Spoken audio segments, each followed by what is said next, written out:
Good, happy Friday morning, and happy TGIF, everyone. I'm Riley King, and welcome to the Riley King Newscast, right here on the Riley King Network. Let's begin. First off, we begin with the weather in the storm watch. Snow this morning for the morning commute could make it slippery, and a weekend storm to drop up to 20 inches of snow in some parts of New Hampshire. With more on that, let's go to meteorologist Mike Haddad with a full weather forecast.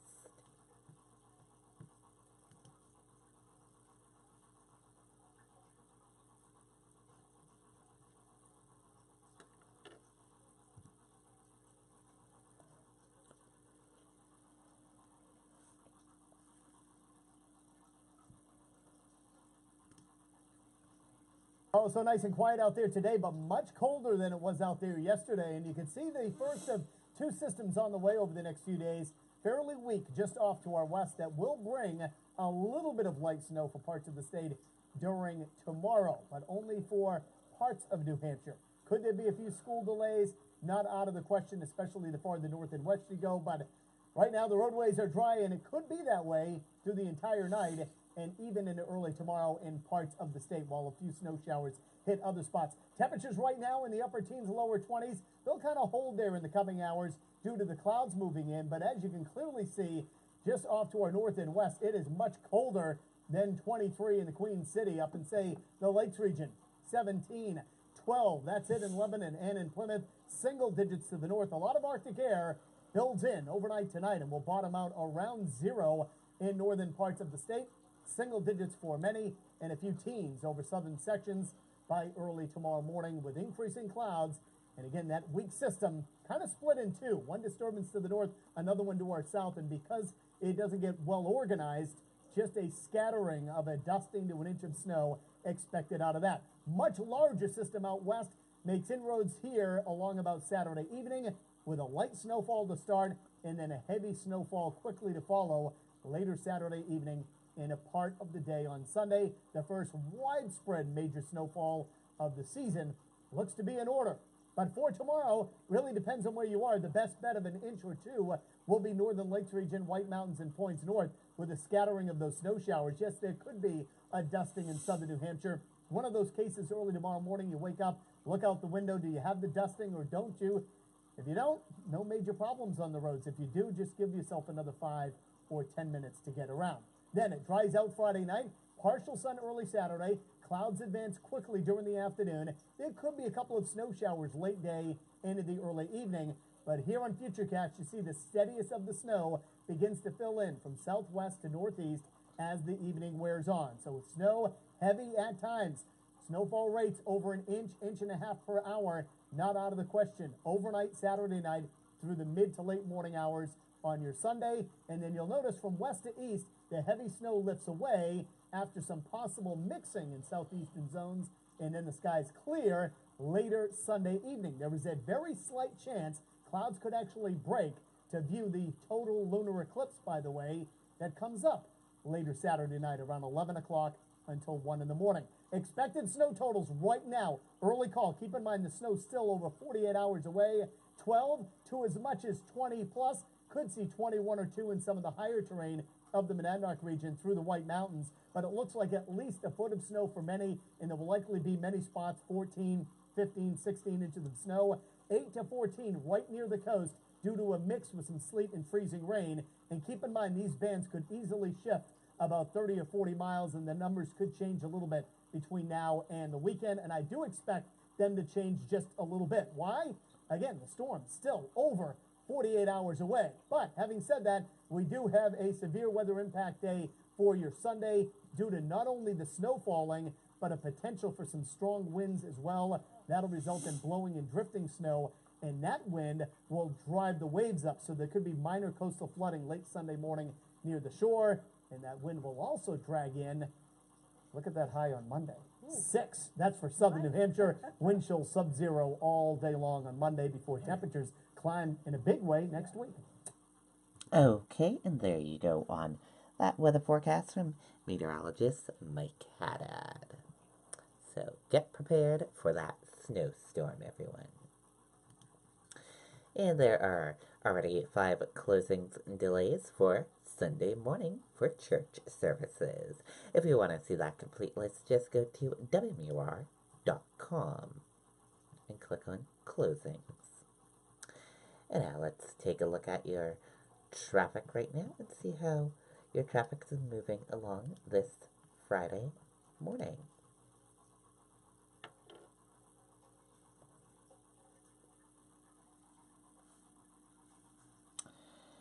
And here's a look at your traffic for this Friday morning. We're seeing a lot of green roadways, and we have a few little tiny yellow spots throughout New Hampshire, and no red areas to report, and no major incidents on the roadways so far this morning. But we will keep you updated if we get any traffic incidents that come into our newsroom.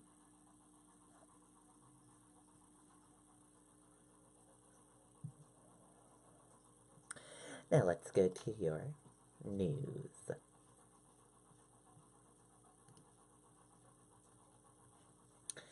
New Hampshire preparing for first major snowstorm of 2019.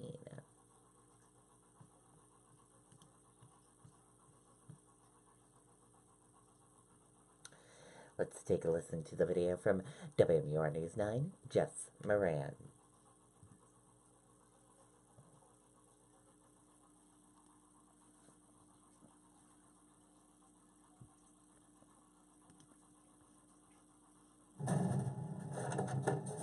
At Market Basket in Manchester, the milk is fully stocked, the bread aisle still has options but is getting a little thin, and the rock salt and shovels are there if you need them. Most shoppers say it's time for the first big storm of the season. I think we're due. It was long overdue. Yeah. I guess, right? Say we were waiting on it. Are you ready to play in the snow? Are you ready for the storm? Yes, I'm ready. What else do you need? What I need? Nothing. Just be home and warm. In Goffstown, the shelves inside Ace Hardware are filled with shovels and handheld ice melt dispensers. Outside, there's a few snow blowers left and some larger quantities of salt for last-minute storm prep. It'll be pretty hectic. We'll have a lot of people in here. A lot of these shovels will sell out for sure. Most people will usually wait till the last second. John Parda won't wait till the last second. He's getting his sander ready. The property manager needs to be well aware of the forecast. Tomorrow we're not expecting anything that big, just a basically nuisance stuff in the morning, salting. I don't think we're going to be pushing any snow tomorrow, but Saturday into Sunday we're planning on a bigger event. How crucial is it to be ready for something? We have to be ready. We're under contracts and we will be ready. So hopefully everyone's getting prepared like that. You still have some time, and yes, it's quiet here now, but obviously that's going to change in the next couple of days. Live in Manchester, Jessica Moran, WMUR News 9. Okay, and there you go on that video and that report.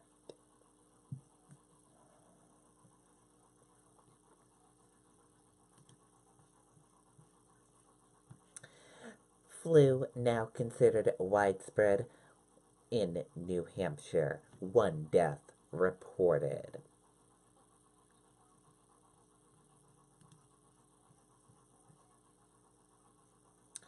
Let's take a listen to the video from WMUR News 9, Jennifer Crompton.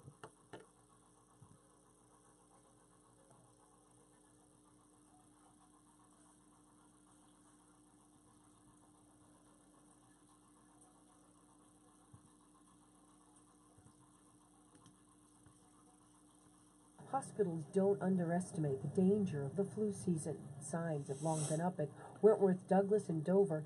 Anyone working here required to get the flu vaccine will wear a mask the duration of the season. The number of cases in the ER picking up in the last week and a half as the numbers statewide push into the widespread designation.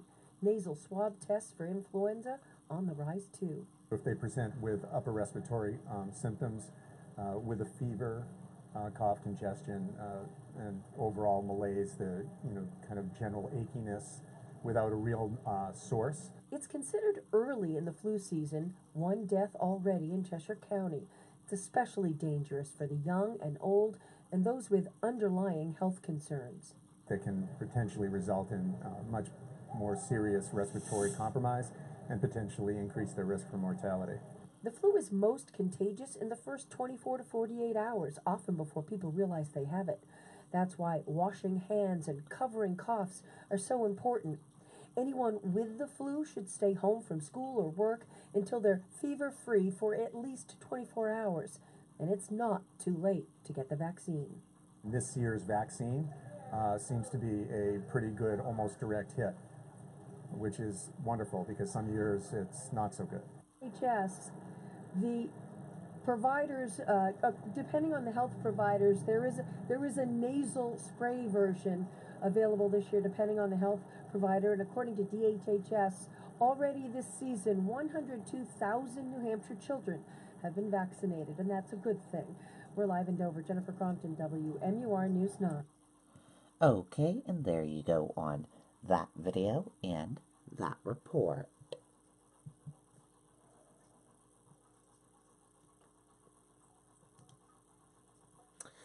First Lady flies to Florida after Trump denies Pelosi's aircraft for planned trip abroad.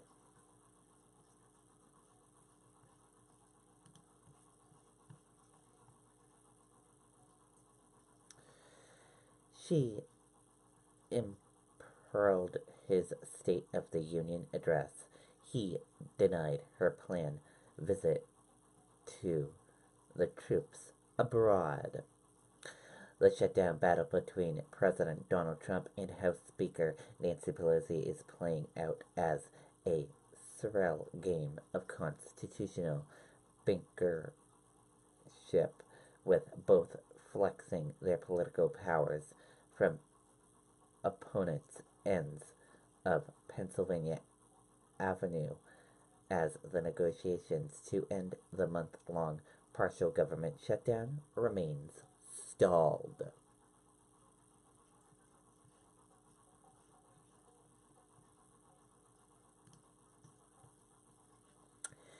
Airlines set up travel waivers ahead of big snowstorm.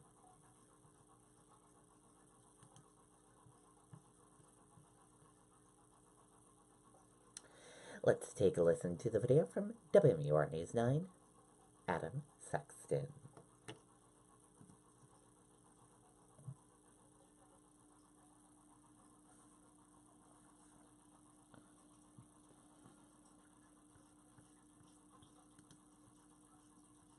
Heavy snow on the way. Several airlines are waiving change fees for flights this weekend.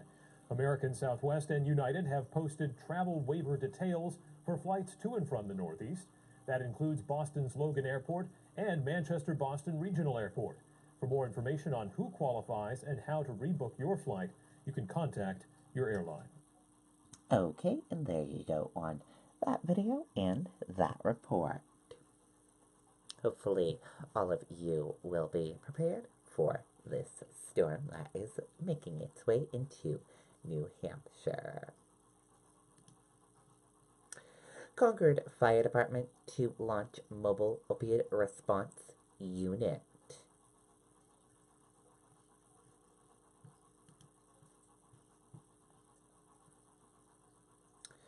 Let's take a listen to the video from WMUR News 9, Gene Mackin.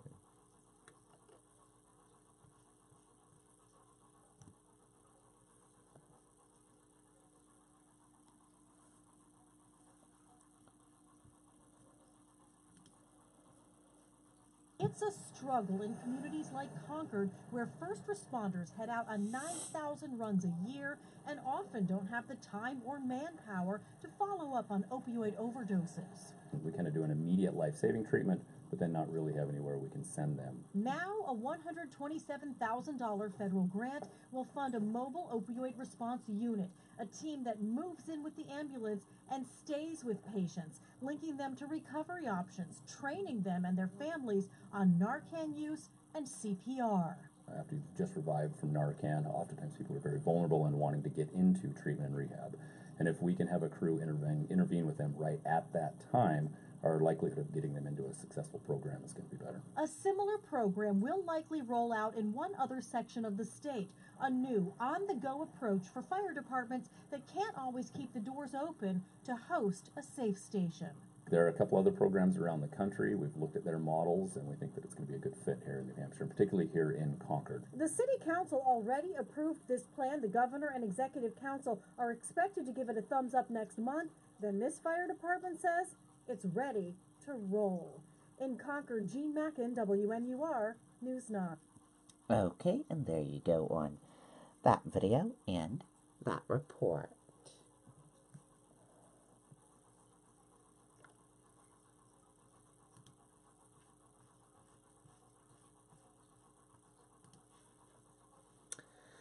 U.S. stocks set to open higher with optimism over U.S.-China trade talks.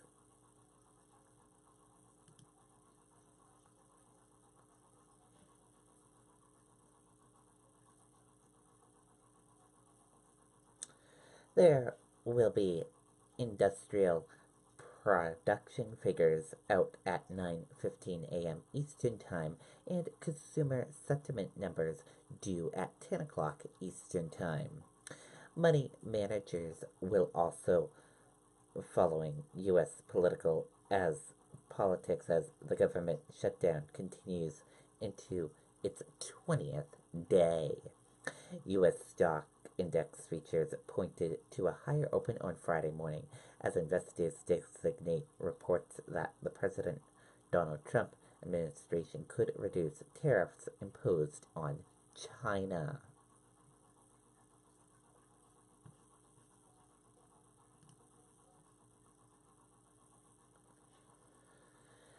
Thousands more employees to work during shutdown.